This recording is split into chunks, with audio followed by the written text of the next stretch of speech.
I think she said when we get up in the morning, she'll be in surgery in Singapore. And I don't remember what the problem was. Thyroid hospital. Yes. Did one sure cancer, but they didn't. Can you imagine having your daughter say? No. So let's remember her.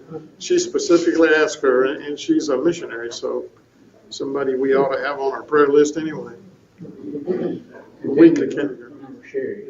Okay, yes. Doing chemo. She's home, but she's doing chemo. Okay.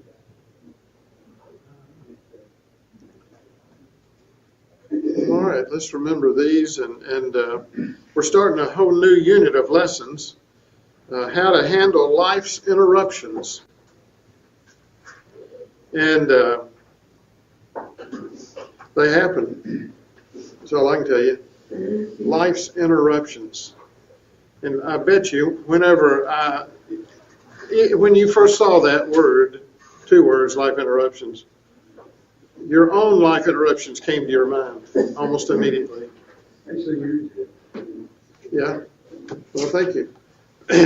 Because mine did come to my mind. But I always think about Fred Wood, one of our former pastors. Carol and I would go to their church when I stayed in Memphis during law school. He preached at Eudora Baptist Church on Poplar Avenue there, and it's no longer there. The building's not even there. But one morning he said, tonight I'm going to be preaching on questionable amusements. And then he paused. And I was thinking, wonder what he's going to be preaching on, which ones? And he said, I guess y'all are wondering which ones. He said, whichever ones came to y'all's mind when I said questionable amusements. That's what I'll be preaching on tonight. But whatever came to your mind on life's interruptions is what God's wanting you to be thinking about. And two, besides myself, came to mind. One was my father, who had both of his legs blown off in the war at 22 years of age,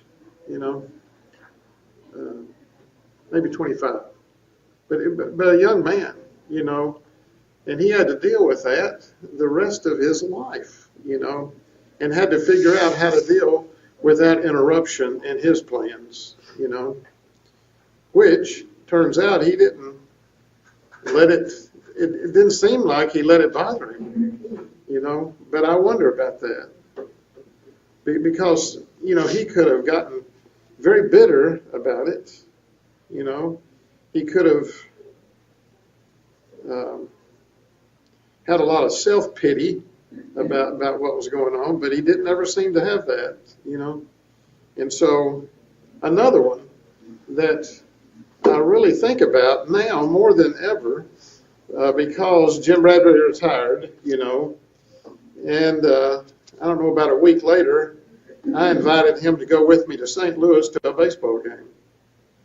It was me and Paul Tinkle and Jimmy Smith and Jim. And that was an interesting day that we took him up there. He's a great Cardinal baseball fan, knows all about the team, knows all about the history of the team, and talked with us about that on the way up.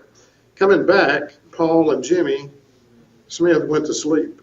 It was a night game. And so me and Jim talked all the way back. And I found out a whole lot more about his accident than I had ever known, And he, really opened up to me about his philosophy of life and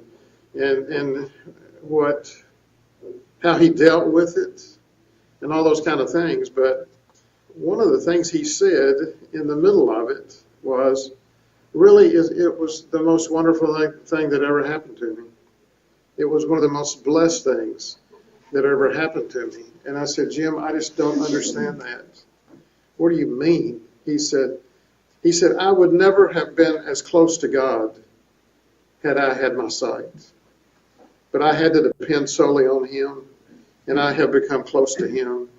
And it saved my life, he said, that did.